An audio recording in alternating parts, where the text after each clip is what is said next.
With DreamWorks' How to Train Your Dragon: The Hidden World hitting cinemas, let me fill you in on the story so far. It all started with Berk, home of Vikings, sheep and dragons. This is Hiccup, and our story really begins when he catches the most powerful dragon of all, Toothless. And pretty soon, they're best friends, convincing Hiccup's dad and everyone else that dragons and Vikings don't have to be enemies. Then all of Hiccup's friends become true dragon riders like Fishlegs, Snoutlout, Roughnut and Toughnut, and Astrid, who becomes kind of a thing with Hiccup. And just when we thought we knew everything about training dragons, Hiccup's mum shows up and changes everything again. And Drago and his alpha appear and kind of ruin everything. But luckily Toothless and Hiccup find a way to save the day. And that brings us up to right now. It's a hidden dragon world. So come inside DreamWorks with me to witness the epic conclusion of the friendship of a lifetime.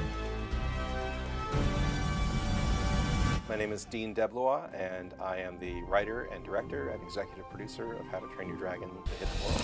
Can you talk us through the story of The Hidden World? It feels like a love story, I got to say, from the outset. Is that a fair observation? He's not the only one.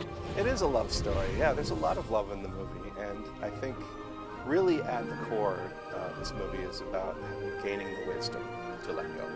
And the setup of that is that Hiccup has achieved his dream. He's now the new chief of his tribe. We did it! The world's first dragon Viking utopia. Your utopia, maybe. Mine's less crowded and more... sanitary. And it really is a way of life that is unsustainable. He's a bit in denial about that. Why is it unsustainable? Well, it's unsustainable in the sense that they're degressing. More to go! And their enemies know where they are. And so they're sitting out there in plain sight. They have the largest flock of dragons in the known universe, and they cannot seem to escape that spotlight. That's a problem that Hiccup's dealing with. There is an armada with enough cages for all of our dragons. This is a new kind of enemy. Who is responsible for having wiped out all of the Night Furies. Every Night Fury, except yours. Hand him over. I will never give him up. Then I will destroy everything you love. So it's a large threat that comes in a very pointed package, which is Grimmel is a very effective hunter, and he is determined to not only track down Toothless, but kill him. To add to his problems, his every success is based upon his relationship with Toothless. He thinks he has to lead alone. Well, because his father had to. He doesn't realize the strength you have together. Do you still believe in him? Of course. I wish he did. But he thinks he's nothing without Toothless.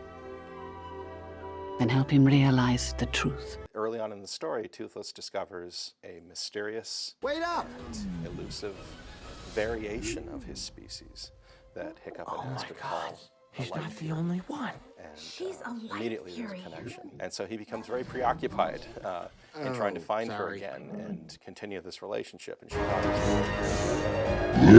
What you picking up on, bud?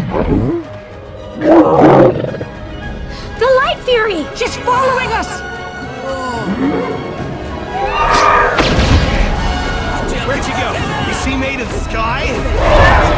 Whoa! Hold on, Toothless!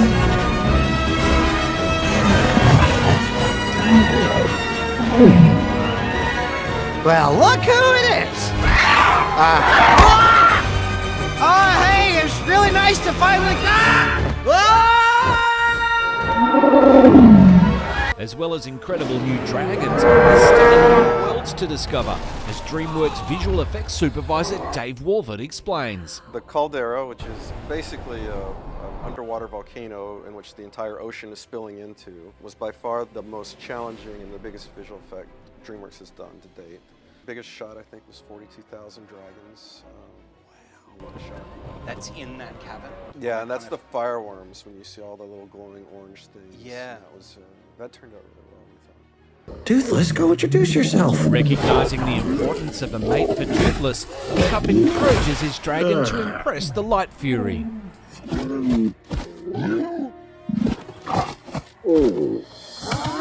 Toothless has a girlfriend. So we've got various problems, and it rests upon Hiccup to make some tough decisions, and one of them is to leave his home island of Berk, where they have been for 7 generations, and to take his people and his dragons and everything they can carry on kind of a wild goose chase quest to find out whether or not this legend of the hidden world actually exists. Because if it does, that could be a place where he and all of the dragons could disappear off the map. We need to find the hidden world. I will destroy everything you love. Toothless! No! You're nothing without your dragon. Is to hick up the security blanket that makes everything okay, and the realization that he may have to make decisions on his own throws him right back to the kid that we were supposed to be, the one that felt completely incapable and unworthy. Well, you're right. You're back to where you started. But I was the first to believe in you. And I have watched you doubt whether you're worthy ever since. But you know what? I am the person I am today because of you. I never told you that, but it's true. You are the bravest, most stubborn, most determined knucklehead I know. Toothless didn't give you that hiccup. He just made it Easier. and now it's gonna be a lot harder. So, what are you gonna do about it? Probably something stupid. That's the hiccup, I know. Suit up, gang. We're going to get them back. So he really has to kind of look himself in the mirror and say, you know, am I a capable, worthy human being and able to lead this tribe as the chief without this dragon? That's ultimately the theme that we're dealing with in the movie. Show them what you got, bud. You brought a baby to a battle? I couldn't find a sitter.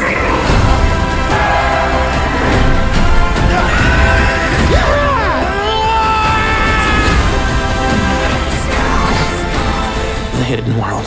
It really does exist. Now that's a king. You're right, bud. It's time.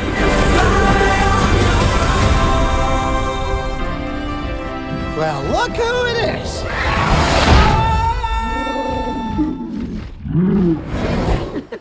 Not a word.